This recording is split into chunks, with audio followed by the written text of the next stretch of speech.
big screen, so fresh and so clean. It's all in my dreams. It makes me wanna scream. PSP, PSP, PSP, PSP, PSP. Marketing is perhaps one of the strangest things to ever exist in humanity, as well as one of the most unpopular. It's something that a lot of people would rather never experience, since people would rather enjoy their life and pleasures without interruptions from other people trying to promote their garbage onto you. It's especially bad when it seems like marketing seems to want to force it all in your face, whether you like it or not, and will go out of their way to make sure you see their advertisements, even if it may seem like an invasion of privacy. However, while we can go on very long debates about marketing all day, there are very rare exceptions where marketing will transcend the standard awfulness of product promotion. Sometimes, marketing will reach that long-envied position of actually clicking with customers, seeing them actually enjoy the advertisements and inspire them to support the product. Other times, marketing will fail colossally and result in a massive dumpster fire train wreck that is impossible to look away from, such as what we're going to look at today. It was an attempt by Sony to increase awareness of the PlayStation Portable, the first Sony handheld, and make sure that the PSP would see a successful holiday 2006 season. But the end result was a massive embarrassment that Sony would try to back away from, and while the internet may have forgotten about it, I am here to remind you all about it. So today on Beta Quest, in its grand return, it is time to look at the Disastrous PSP marketing campaign, All I Want for Christmas is a PSP. In case you forgot, the PSP was Sony's first handheld console, an attempt to bring the awesomeness of the PlayStation on the go, as well as rival Nintendo's handhelds, the GBA, and eventually the Nintendo DS. The idea was to try and bring the console gaming experience of their PlayStation 2 and compress it down into a portable format with minimal compromises, all in an attempt to beat out Nintendo's iron grip on the portable gaming market. The PSP would be released in 2004 in Japan and 2005 in the rest of the world, all with decent sales at first, and even outselling Nintendo's GBA and DS at the time. It seemed like Sony might beat out Nintendo in the handheld market, in the same way they did in the console market back in the 5th and 6th generations. However, as 2006 marched on, the DS quickly eclipsed the PSP in terms of sales, thanks to a much stronger lineup of games compared to the PSP, resulting in the PSP falling behind. Sony was, of course, not liking this, and was trying to figure out how to make the PSP look awesome again and rejuvenate sales for the upcoming holiday 2006 season.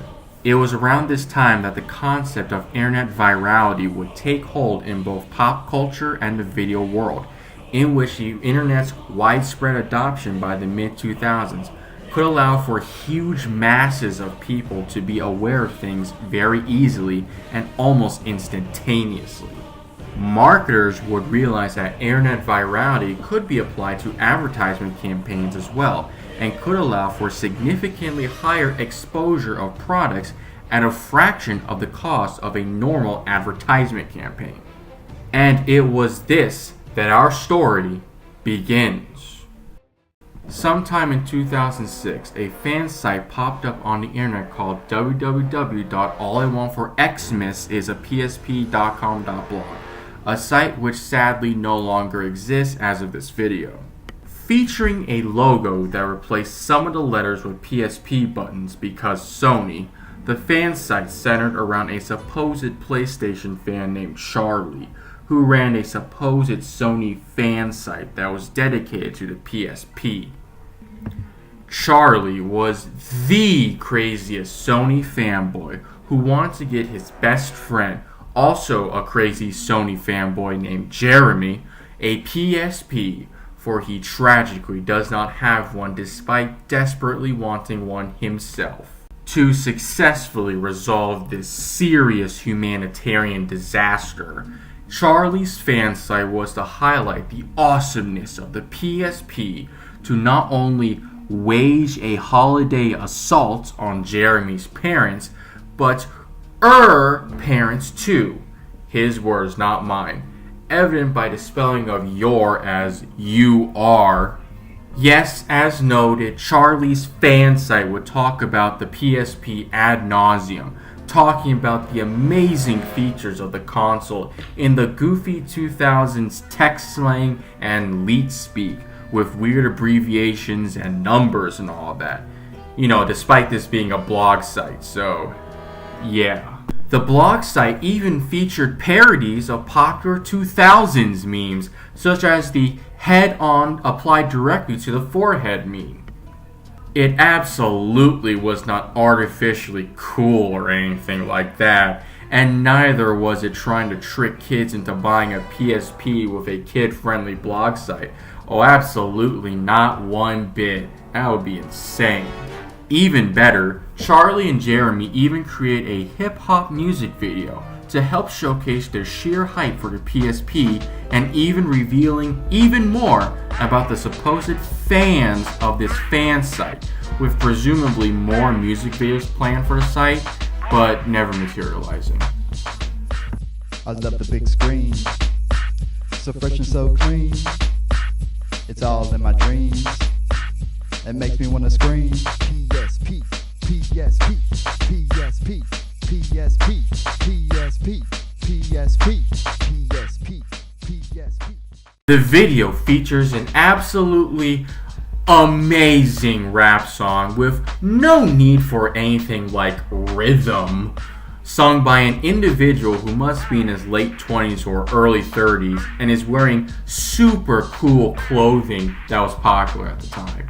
The individual rapping is the elusive Jeremy, who is rapping about the amazingness of the PSP and how he desperately wants his parents to buy him one, despite fanning himself with money he could use to buy the thing.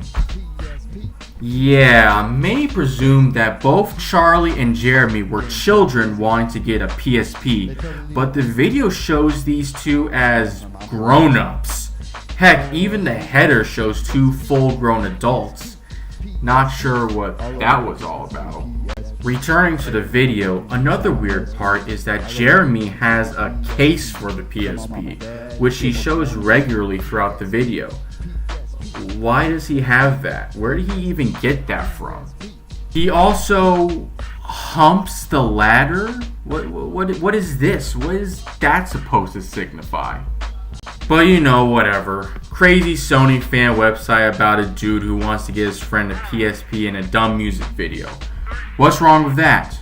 Despite the obviously airtight nature of the ad campaign, cracks began to show to the public that something was off about the whole campaign.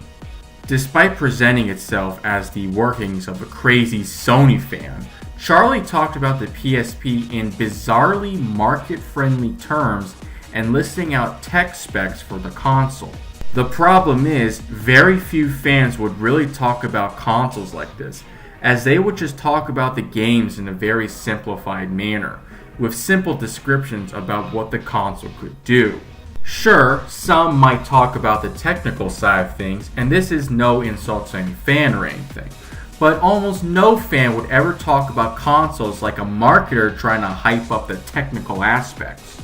Due to this, fans were quick to catch on that this was not really a true fan site, but a marketing campaign designed to trick visitors to buying a PSP, which some fans felt was pretty offensive of Sony to even do. Not only did it come off as disingenuous, but why would Sony try something like this when Sony has come up with genuinely cool and evocative marketing stunts before? With the flags already up, fans did some digging and found out that the website was listed as part of a large ad company called Zipatoni, who worked with Sony before.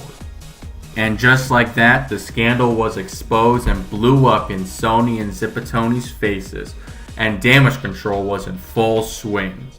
At first, the site was trying to deny these allegations by having Charlie call everyone who criticized the supposed mad fake website as haters and that we all be tripping.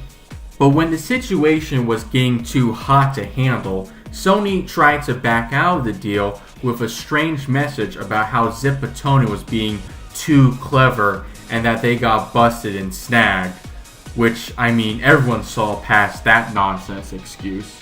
In terms of the music video, if you couldn't obviously tell from the sheer high quality nature of that video, it was just an absolute train wreck, and Sony was quick to pull that down. But this is the internet, and almost nothing ever gets truly lost here, especially from giant companies like Sony. As a result, despite Sony trying to destroy the video from history, the atrocious music video was saved and still gets circulated around the internet to this day.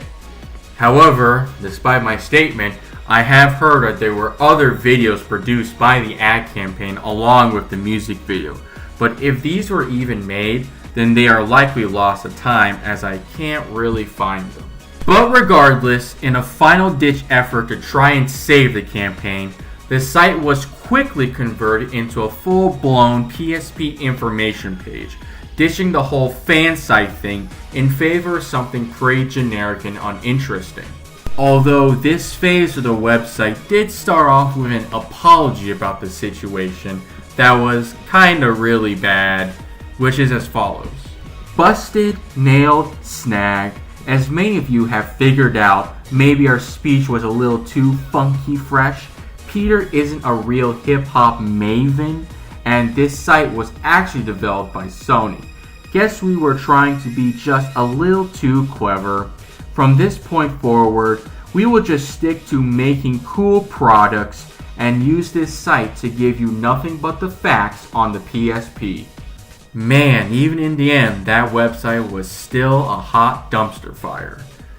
Good God, that was horrible.